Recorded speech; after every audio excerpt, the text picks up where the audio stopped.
संगमनेरमधील चिकणी गावातील बीडी कामगार शेतकरी कष्टकरी जनतेचे नेते कॉम्रेड धोंडीबा विष्णू वरपे यांचा हुतात्मा अभिवादन दिवस साजरा करण्यात आला। या कार्यक्रमानिमित्त नाशिक पदवीधर मतदारसंघाचे विद्यमान आमदार सत्यजित दादा तांबे पाटील हे उपस्थित होते व त्यांनी कॉम्रेड धोंडीबा विष्णू वरपे यांच्या स्मृतीस अभिवादन केले।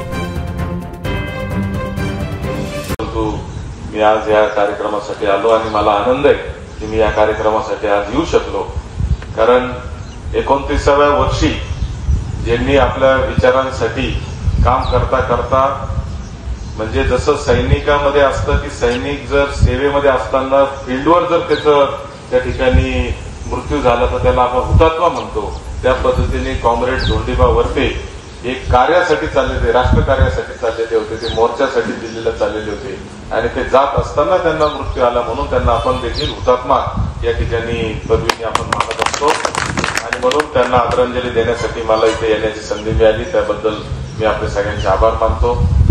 आता कॉम्रेड कारभारी पाटील उगले यांनी अतिशय संक्षिप्त शब्दांमध्ये परंतु महत्वपूर्ण मुद्द्यांना सगळ्यांना हात घातला आणि कार्यकर्ता कसा असावा याचं एक उत्तम उदाहरण जे आहे ते कम्युनिस्ट पक्षाने आजपर्यंत दाखवून दिलेलं आहे। तुम्ही सांगितलं की देशामध्ये केरळमध्ये कम्युनिस्ट पार्टी, तशी देशामध्ये महाराष्ट्रामध्ये नगर जिल्हा कम्युनिस्ट, केरळ सारखा अतिशय कम्युनिस्ट पार्टीचा बालेकिल्ला होता आणि नगर जिल्ह्यामध्ये देखील संगमनेर अकोले तालुका जो आहे तो कम्युनिस्ट पार्टीचा बालेकिल्ला होता, कारण हा तालुका क्रांतिकारी लोकांचा तालुका आहे। हे संगमनेर अकोले तालुका कष्टकऱ्यांचा, शेतकऱ्यांचा, विडी कामगारांचा हा तालुका असल्यामुळं इथं फार मोठ्या प्रमाणावर जे आहे ते चळवळीतले कार्यकर्ते तयार झाले।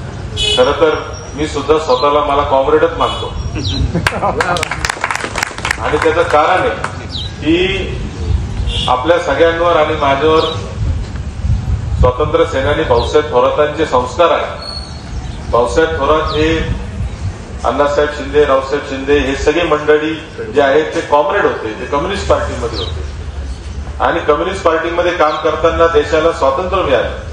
देशाला स्वातंत्र्य मिळाल्यानंतर यशवंतराव चव्हाणांनी सगळ्या कार्यकर्त्यांना हाक मारली की आपल्याला जर खऱ्या अर्थाने आपल्याला विकास आपल्या लोकांचा करायचा असेल तर आपल्याला प्रवाह सोबत राहिलं पाहिजे आणि म्हणून या तुम्ही सगळ्यांनी काँग्रेस पक्षामध्ये सामील व्हा असं त्यांनी आवाहन केलं आणि 62-63 सालामध्ये साधारणतः भाऊसाहेबांनी काँग्रेस पक्षामध्ये प्रवेश केला। नाहीतर पण काँग्रेसमध्ये जरी प्रवेश केला तरी शेवटपर्यंत ते विचारांनी मात्र डाव्याच विचाराचे कायम राहिले। कधी त्यांनी डाव्या विचाराबरोबर कधी करताना केली नाही। कधी तुम्हाला सांगतो की धर्मांध शक्ती असेल, जातीवादी असेल, उगाच बळाची अंधश्रद्धा असेल, कुठल्याही गोष्टीवर त्यांनी कधीच विश्वास ठेवला नाही। याप्रसंगी कॉम्रेड कारभारी उगले पाटील, संघाचे संचालक विलासराव वरपे, शाम्प्रोचे संचालक भारत वरपे, किसान काँग्रेसचे तालुकाध्यक्ष आनंदभाऊ वरपे, सरपंच गायत्रीताई माळी, उपसरपंच चंद्रभान मुटकुळे, राजेंद्र चांगदेव वरपे, दत्तूभाऊ वरपे, माधव किसन वरपे तसेच विविध संस्थांचे पदाधिकारी व चिकणी युवक काँग्रेसचे अध्यक्ष, उपाध्यक्ष, सदस्य मोठ्या संख्येने उपस्थित होते। गावकरी न्यूजसाठी जगन आहेर, गणोरे।